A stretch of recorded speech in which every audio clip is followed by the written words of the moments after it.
या वैज्ञानिक कारणामुळे आत्या किंवा मामाच्या मुलासोबत लग्न करू नका. नमस्कार मित्रांनो.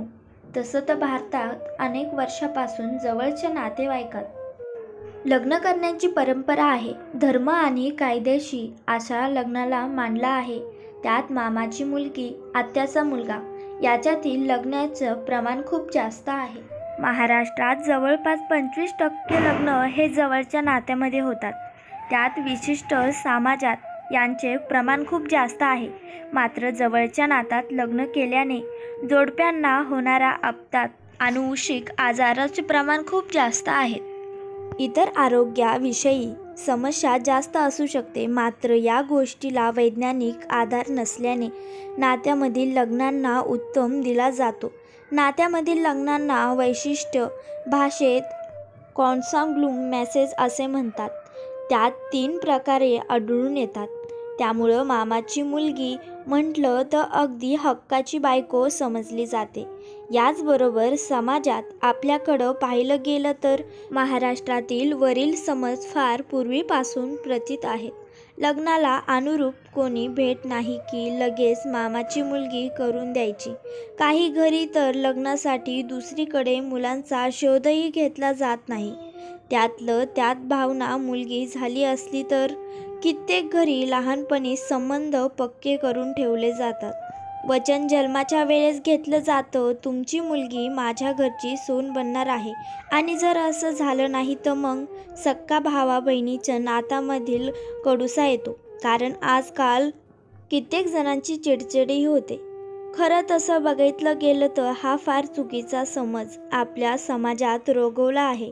कारण या ठिकाणी आपल्याला धर्म किंवा त्या गोष्टीचा अनुशक्त केला यामध्ये सांगितलं नाही. मात्र तुम्हाला माहीत आहे का की कित्येकदा लग्न हा केलं जातं कारण यामागील सगळ्यात मोठं कारण म्हणजे घरातील संपत्ती घरात राहील आणि नातेसंबंधी अजून बळकट व्हावे.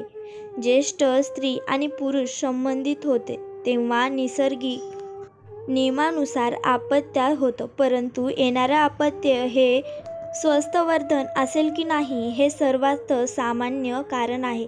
स्त्री आणि पुरुषांच्या जनुकावर अवलंबून असतं. जर आपण सख्या बहीण भाऊ आणि भावाचा विचार केला तर त्यांना अजून जवळपास 50 सारखे असतात. तसेच ज्येष्ठ समान जनुके असतील स्त्री आणि पुरुषांचा संबंध होतो तेव्हा त्यापासून होणाऱ्या अपत्यामध्ये बऱ्याच विकृत उघडतात. जसे की जन्माला येणारं बाळ हे कधी वाढू शकत नाही. बाळ जन्मापासूनच अपंग होतं असेही किंवा मतिमंद होतं. त्यामुळे सख्या बहीण भाऊ आणि भावामध्ये कधीही लग्न केलं जात नाही.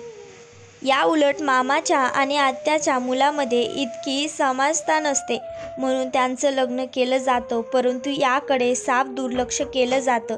शेवटी तेही एकाच कुटुंबात असल्यामुळं काही प्रमाणे का असेना त्यांना जनुकामध्ये समानता असते आणि याचा त्रास ह्या पिढीला जरी नसला येणाऱ्या पिढीला होतो. त्यामुळं आपल्याकडे गोत्र बघण्याची एक पद्धत आहे. त्यामागे हाच हेतू असतो की गोत्र समाज असे म्हणजे कुठेतरी नातं हे असतं. म्हणून समाज गोत्र नसेल तर लग्न होत नाही. आमच्याकडं अजून एक पद्धत आहे.